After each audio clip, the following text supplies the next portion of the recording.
What's not working?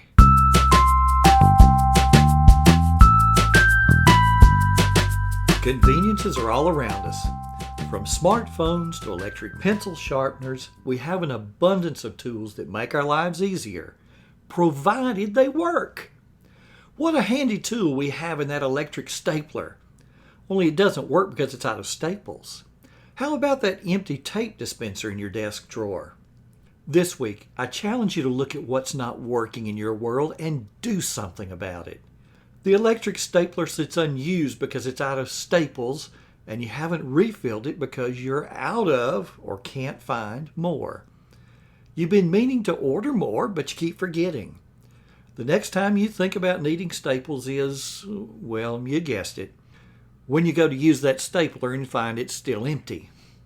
As you come across one of those little annoyances, take a second to decide what needs to be done to fix it and jot it in your planner, either paper or digital. Don't put getting staples on the list for today. Instead, pick a day about a week out and start a whole batch of little items to get. A week from now, you handle the whole group at once. Fixing the problem is the first step. The second step is deciding how to avoid the problem in the future. Think about this one. At your house, when do you decide you need to buy toothpaste? Is it when the tube runs out and you realize there's no more under the counter? Or is it when you take the last one from under the counter? In the first case, you have a minor crisis. You need toothpaste now. In the second case, you just need to put toothpaste on the grocery list and get it within the next few weeks.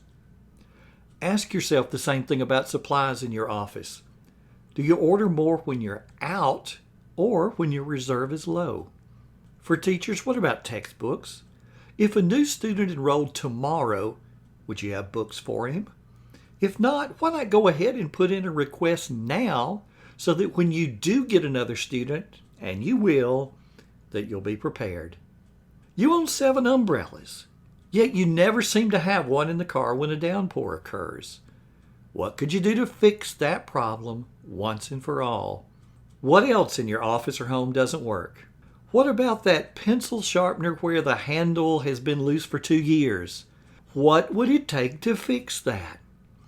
You have 2 desks that are awfully wobbly. What would it take to fix them? Realize that this is a thought process that never occurs to most people. Too many of us simply get so used to all the little things in our lives that don't quite work that we soon stop thinking about them anymore. Have you cleaned out your desk lately? If not, put it on your to-do list. Out go the pencils with no points, the dried up ink pens, the empty packs of Sweet and Low, and a host of papers that should never have been there to start with. You'll be amazed at what you find there that you had no idea you had.